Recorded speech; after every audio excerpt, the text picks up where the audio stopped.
What's up YouTube? Welcome back to Crafting Cars. Today we're going to be tearing apart the intake manifold, getting the throttle body, all the old gaskets off there, as well as the fuel rail and injectors, making room for all the new fuel components we have already coming for the intake. And then after that we're going to be jumping back into the RX7. We're going to be tearing off all the old broken plastics on the inside, because this weekend, hopefully, I'm going to be going back down to the 10th anniversary RX7 and pulling as many bits that I can use off of that one. Let's get right into it.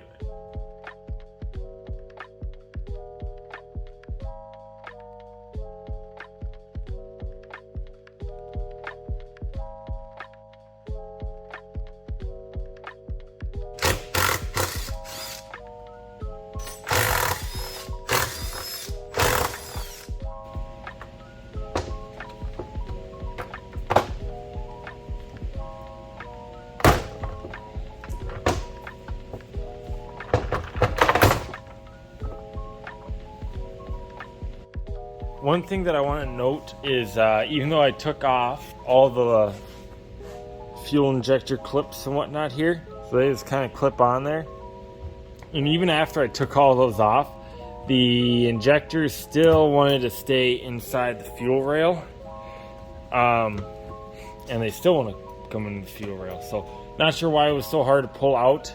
All these O-rings here, you can look at them, they're all flat spotted and pretty rotten. So if I did put fuel back through these injectors, they'd almost for sure leak. But I'm not using these fuel injectors, and I'm probably not going to end up using this fuel rail either. But I will be setting it off to the side and hanging onto it just in case, because GM offers a different style injector. They call them decapped fuel injectors, and that makes them like, I think, 40-pound or 50-pound injectors, something like that. Don't quote me on that, but it's something right around there, and that would be more than enough for the kind of power that I'm hoping to make with this engine setup. So I'm probably going to pick up a set of those, and then just some Holley or similar brand fuel rails. But now that these are off, let's put the retaining clips all back on and set it on the shelf.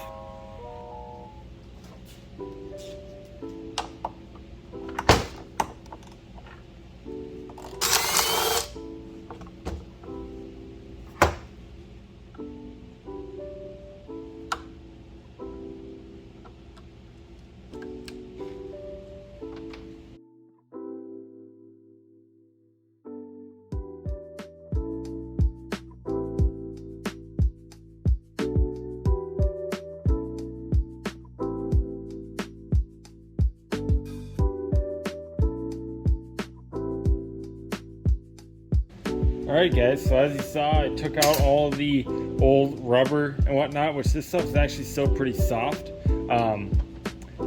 but it reeks, it's old, it's been sitting in there too long, so we're going to toss all of this. I have a whole new gasket set, so I'm going to get all new rubbers, and all the brackets are off now. I'm going to leave this one on here. This is for the throttle cables and whatnot there.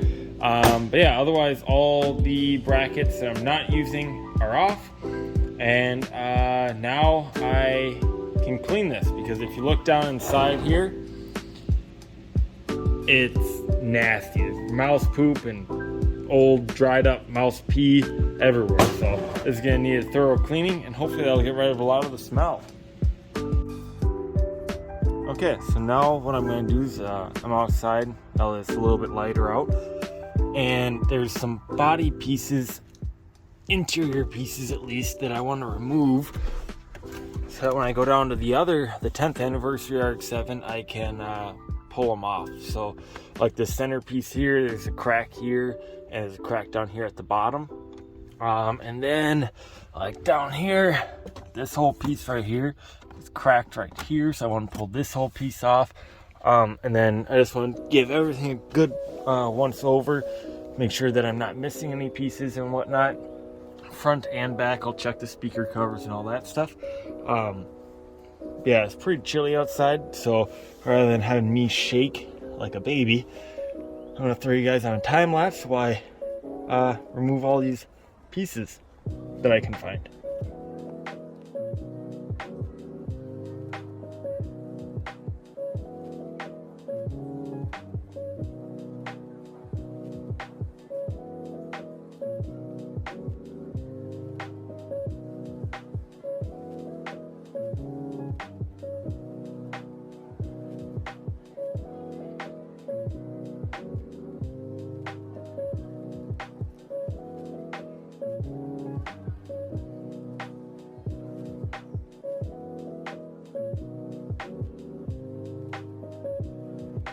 All right, so here's all the pieces that I want to replace. This is a gear shifter. You can see just one of the tabs on the bottom broke, so it won't hold the boot down nice and tight. And then this here was all one piece, and you can see the cracks that I was talking about. It just disintegrated in my hand. And here, looks like the main crack goes around where the speaker was, but as soon as I took it off, I saw why. There was a screw poking through the middle here. And this tab here and here actually broke. It's supposed to have those. So somebody has put a machine screw through here, straight into the speaker, and called it good there. So yeah, definitely glad I'm gonna be replacing this. And then while I'm down there, I'm also gonna be grabbing the Momo 10th anniversary steering wheel. So I figured I'd take this one off. One nice thing, or one tip I guess I have, or reason why I like to take the parts that I want to replace off first, is you figure out how these all come off.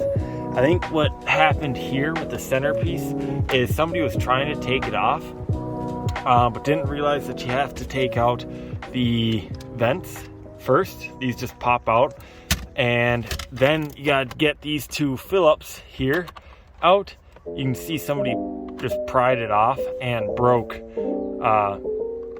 it right off before they realized what they needed to do. But then all the damage was done. So yeah, and then for the steering wheel, what I noticed, I was trying to beat it and whatnot, get it all off. What I found out was if you take off, obviously the Mazda logo, that's how you get at the main bolt. And then on the back side of the steering wheel, there's two Phillips, one here, one here. And then this whole front piece just pops right off, and it's nice and open. And then I threaded the bolt back on to the stud, or the shaft there, and then I just whacked it with the hammer, and it loosened it just enough, pop, and she slid off easily after that. So that's what I'm going to do once we're down at the 10th anniversary. And yeah, hopefully it'll make getting it all this stuff off now will make it go a lot easier once it comes time to pull it all off when we're at the car. Looks a little rough in here right now, but it'll look a lot better when we get all the new pieces in here. And going through here has actually helped me realize all the wiring that's going on here. All this is for speakers. That's ridiculous. There is no saving that. Like, we got some actual speaker wire here. You can see it goes all the way across to there and up into there. And then this guy here is what they had originally going to this speaker. And then somebody cut it at some point in time. Then we got more stuff here. So yeah, the whole wiring on this car is gonna be quite the ordeal. But the only other piece I might grab is another one of these kick panels here. This one will probably work, but yeah. Alrighty guys, that's all that I have for you today. I know it's not the most exciting video today, but stay tuned for next week because we're going to be finally putting the RX7's interior back together, hopefully making that look more like a car again. And the camshaft, valve springs, and lifters and whatnot should be coming early this week. So that means that next video we're going to be tearing apart the cylinder heads and getting those prepped for all the new hardware. We got a lot coming and a lot going on, so you aren't going to want to miss an episode. Make sure you hit that like and subscribe button, and we'll see you guys next time. Bye-bye.